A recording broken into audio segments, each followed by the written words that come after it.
उद्या सकाळी शेतकरी आंदोलक मुंबईच्या दिशेनं कूच करणार. Comrade J P. गावित. दिनांक 25 जानेवारी 2026 प्रजासत्ताक दिन साजरा होण्याच्या एक दिवस आधी भारतीय राज्यघटनेचे शिल्पकार डॉक्टर बाबासाहेब आंबेडकर यांना अभिवादन करून आणि संविधानाचा आधार घेत महाराष्ट्र राज्याचे संघर्षमय शेतकरी नेते कॉम्रेड जे.पी. गावित यांच्या नेतृत्वाखाली 20 ते 25 हजार आंदोलक नाशिकच्या आरोग्य विद्यापीठ म्हसरूळ येथून मुंबईतील विधान भवनाकडे पायी लाँग मार्चसाठी रवाना होणार आहेत.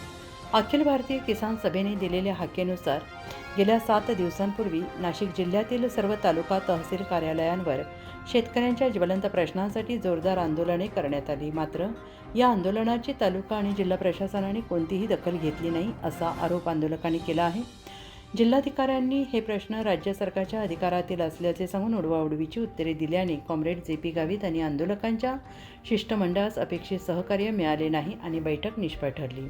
याच पार्श्वभूमीवर 23 जानेवारी रोजी पिंपळणारे तालुका दिंडोरी येथे मार्क्सवादी कम्युनिस्ट पक्षाच्या जिल्हा कार्यकारिणी आणि सर्व तालुका कार्यकारिणींच्या प्रमुख पदाधिकारी आणि कार्यकर्त्यांची बैठक पार पडली. या बैठकीत आंदोलनाची पुढील दिशा ठरवण्यात आली आणि एकमुखाने मुंबईकडे कूच करण्याचा निर्णय घेण्यात आला. प्रजासत्ताक दिन हा प्रजेच्या सत्तेचा दिवस म्हणून दरवर्षी साजरा केला जातो. मात्र प्रत्यक्षात सत्ता प्रजेच्या हाती नसून मुठभर लोकांच्या हाती केंद्रित झाल्याने सामान्य नागरिकांना आपल्या न्याय्य हक्कांसाठी घरदार सोडून वारंवार रस्त्यावर उतरावे लागत असल्याची भावना आंदोलकांनी व्यक्त केली.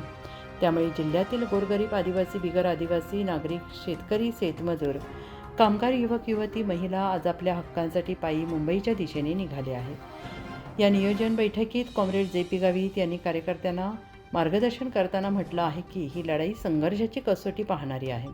वारंवार फसवणूक करणाऱ्या विश्वासघातकी शासनाविरोधात आपण लढायला चाललो आहोत. या लढ्यात शिस्त आणि शांतता अत्यंत महत्त्वाची आहे. सगळ्यांनी शिस्तबद्ध आणि शांततेच्या मार्गाने पुढे चाल करून मुंबई गाठायची आहे. मुंबईतील विधानभवन गाठण्यासाठी पुढील 7 ते 8 दिवसांचा पायी प्रवास अपेक्षित आहे. त्यासाठी अन्नधान्य आंदोलकांनी स्वतःची वाहने, पुरेसे अन्नधान्य, जेवणाचे साहित्य, भांडी, कपडे, सरपण तसेच आवश्यक औषधे सोबत ठेवावीत असे आवाहन करण्यात आलं आहे. आंदोलकांच्या सुरक्षिततेसाठी प्रत्येक 100 आंदोलकांमागे एक स्वयंसेवक जबाबदारी सांभाळेल. कोणत्याही आंदोलकांवर संकट येऊ नये यासाठी प्रमुख कार्यकर्ते आणि गटप्रमुख जबाबदारी पार पडतील.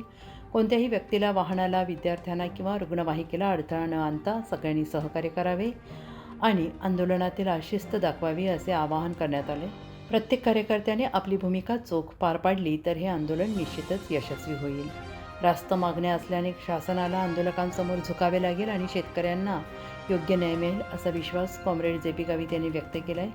उत्तर महाराष्ट्र न्यूज नेटवर्कसाठी पांडुरंग विरार, प्रतिनिधी सुरगाणा पेठ. आत्मा मलिक हॉस्पिटल विश्वात्मक जंगली महाराज आश्रम ट्रस्ट संचालित आत्मा मलिक हॉस्पिटल, कोकम ठाण, शिर्डी. नाशिकचे सुप्रसिद्ध नेफ्रोलॉजिस्ट, किडनी विकार आणि किडनी प्रत्यारोपण तज्ज्ञ doctor Parth Devgaonkar, MD medicine, DNB nephrology, ESE nephrology, European renal association EDTA दर महिन्याच्या 2ऱ्या आणि 4थ्या बुधवारी आपल्या आत्मा मलिक हॉस्पिटलमध्ये उपलब्ध राहतील. तरी कृपया गरजू रुग्णांनी याचा लाभ घ्यावा. किडनी संबंधित विकारांची लक्षणे खालीलप्रमाणे: सकाळी उठल्यावर डोळ्याभोवती सूज येणे, चेहऱ्या किंवा पायावर सूज येणे, रक्तदाब किंवा मधुमेहाचा किडनी विकार, तरुणपणी उच्च रक्तदाब, रक्तातील युरिया क्रिएटिनचे प्रमाण वाढणे, लघवीमध्ये रक्त किंवा प्रोटीन जाणे, लघवी करताना त्रास होणे.